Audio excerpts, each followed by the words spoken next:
All right, so we've got a stack of sources here, all about Islamic perspectives on debt, and I'm really excited to kind of dive in with you and see what we can uncover. I think this is going to be really interesting. Yeah, definitely. I think it's a topic that often gets kind of oversimplified or boiled down to just like a few basic rules, but we're going beyond the basics here, right? Yeah, We're going to get into the nitty-gritty, the why, the how, the real kind of like philosophy behind how Islam approaches this whole idea of debt. absolutely. It's much more nuanced than people realize. Yeah. And you know what really struck me when I was prepping for this, like going through these excerpts from documenting debt in Islamic perspective, is how much emphasis there is on documentation, even when dealing with like family or close friends. That's a really fundamental aspect of Islamic financial ethics. It's not just about practicality. It's really rooted in the core values of Islam, and it's all about preventing future disputes. Okay, so it's about kind of like nipping potential conflicts in the bud. Exactly. It's also about transparency, making sure everything is clear and above board from the start. So it's about kind of like maintaining that harmony, that social harmony. Precisely. And it's about upholding justice, making sure everyone is treated fairly. Yeah, that makes a lot of sense. It's like that paper trail becomes a symbol of trust and accountability, not just a legal formality. Exactly. Exactly. And speaking of accountability, I was really surprised to learn that there's a whole verse in the Quran dedicated to this, right? Surah Al-Baqarah, verse 282. That's right. I mean, a whole verse. That's pretty significant. Yeah, and it's not just a general statement. It gets into specifics. Oh, really? Like what kind of specifics? Well, it talks about having witnesses, clear terms of repayment, even mentions having a scribe, like a just scribe, to record the agreement. Wow. Okay. So we're talking about a very detailed blueprint for how these financial transactions should go down. It's really fascinating when you look at the wording. It's not just about protecting individuals from financial loss. It's about establishing a system of fairness within the community. Yeah, so it's not just a personal responsibility, it's a social one too. Exactly. It's about the well-being of society as a whole. Wow, that's so interesting. So we've got documentation, we've got this idea of fairness, and then there's that hadith about treating lenders well. What can you tell us about that? Yeah, so the Prophet Muhammad, peace be upon him, said, "The one who lends is the one who is owed, and that is the one who must be given the best treatment." Oh, wow. That's powerful. It seems to acknowledge that inherent power dynamic in these relationships, right? Absolutely. The lender has a certain power over the borrower, and it's important to remember that. So it's not just about protecting the lender, it's about making sure the borrower is treated with dignity. Exactly. It's about compassion, respect, recognizing that vulnerability. Yeah, that's really interesting. So we have this emphasis on documentation, fairness, treating borrowers well. But how does this actually play out in real life? I mean, what are some practical examples? Well, imagine you're lending money to a family member. Okay. Even though it's someone you trust, documenting the agreement helps ensure clarity and prevents potential misunderstandings down the line. Yeah, because, memories fade, circumstances change. Even the strongest relationships can be tested when money is involved. Absolutely. It's not about distrust. It's about foresight, Yeah. taking those precautions. And this applies not just to personal loans, but to any kind of financial transaction, right? Like business deals, investments, even informal agreements. That's right. The principles are the same. Clarity, fairness, documentation. It's about creating a culture of transparency and accountability. Now, I know Islam has very strict rules against charging interest or riba, right? Can you talk about that a bit more? Yeah, so riba, which basically means excess, is considered a form of exploitation in Islam. It goes against those principles of fairness and compassion that we were talking about. So how do financial transactions work in an Islamic framework then, if interest is off the table? Well, there are a bunch of different models that align with Islamic principles. One example is mudaraba, which is a profit-sharing partnership. Oh, interesting. So instead of charging a fixed interest rate, the lender shares in the profits or losses. Exactly. It's a way of sharing the risk and the reward. So that's one way. What are some other ways? There's also ijara, Yep. which is more like a leasing agreement. The lender retains ownership, but the borrower pays for the use of the asset. Oh, so like instead of getting a loan to buy a car, you would lease it from a company that operates according to Islamic principles. Exactly. That's fascinating. I'm really seeing how much thought and care goes into creating this whole system that aligns with Islamic values. It's a really interesting field, yeah. And it's making me think about something. I'm sure some people might think this whole documentation thing is a bit much, especially when it comes to family and close friends. What would you say to that? I understand that perspective, and I think it's important to remember that verbal agreements are just too risky, regardless of how close you are to someone. Yeah, things can change. Exactly. Memories can fade, circumstances can change. And even the best of intentions can get lost in translation sometimes, right? Absolutely. And it's not about assuming the worst. It's about being prepared for the unexpected. So it's like, let's be smart about this. Let's have this in writing to protect everyone involved. It's about being responsible, not just for ourselves, but for the people we care about. I love that. Okay, so we've talked about the importance of documentation. We've touched on Islamic finance alternatives like profit sharing. What else should we unpack here? What other crucial aspects of this whole Islamic perspective on debt are we missing? Well, one thing that's really fascinating is how this whole perspective on debt encourages a sense of shared responsibility. Oh, interesting. Shared responsibility, huh? I'm curious to hear more about that. Well, think about it this way. When you lend or borrow money, it's not just a transaction between two people. Okay, yeah. It has ripple effects. Yeah. It can impact the whole community. I see what you mean. So if someone defaults on a loan, for example, it can create a chain reaction of hardship. Right, right. So this emphasis on documentation, clear agreements, it helps minimize those risks, right? It's like a safety net for everyone. Exactly. It's about fostering that sense of collective responsibility, where everybody understands that their actions have consequences. Almost like a social safety net, but it's built on trust and accountability. That's a great way to put it. And it goes beyond just preventing defaults. Islamic teachings encourage lending and borrowing for productive purposes, things that benefit the community as a whole. So it's not just about avoiding debt, it's about using debt wisely. Right. To create value. Yeah. To contribute to the common good. Like starting a business that provides jobs or producing essential goods. That would be seen as a commendable use of debt, right? Exactly. Whereas borrowing to finance extravagant consumption, that would be discouraged. It's about aligning your financial decisions with your ethical values. That makes a lot of sense. This whole idea of shared responsibility is really resonating with me.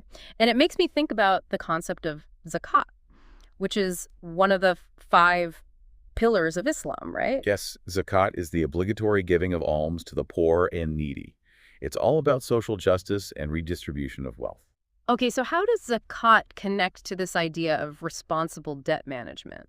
Well, when individuals are mindful of their financial obligations, when they avoid getting into excessive debt, they're better able to fulfill their zakat obligation. Yeah, it frees up resources to help those in need. Exactly. And by promoting these responsible practices, Islamic teachings create this beautiful cycle where individuals are financially secure and able to contribute to the well-being of the community. It's like this beautiful feedback loop. It's making me rethink my own relationship with money.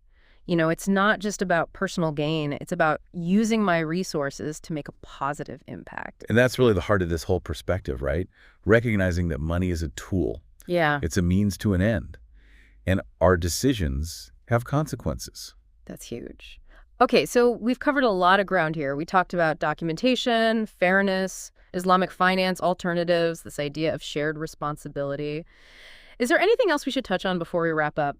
Anything we're missing? There's one more thing I think is important to highlight, and that's the importance of seeking knowledge and understanding. Okay, tell me more. I'm all ears. Islam places huge emphasis on seeking knowledge as a lifelong pursuit, and that applies to financial matters as well.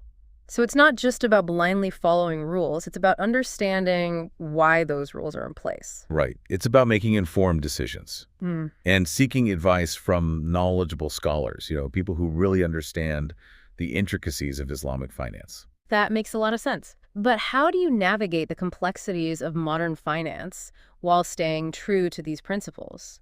It seems like a tough balancing act. It can be challenging, but there are resources out there. For example, there are now a lot of Islamic banks and financial institutions. Oh, really? They offer products and services that comply with Sharia law.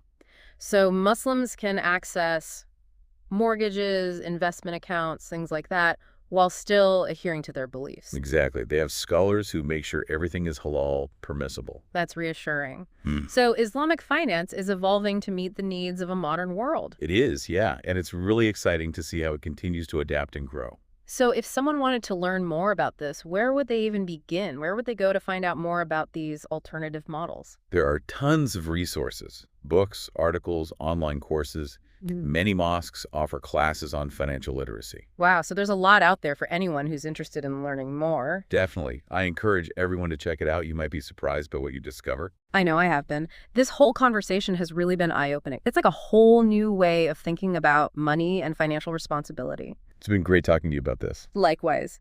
But before we wrap up, I want to circle back to something you said earlier. This idea that our financial decisions have broader implications, not just for us as individuals, but for society as a whole. What does that look like in practice? How can we as individuals promote a more ethical and just financial system?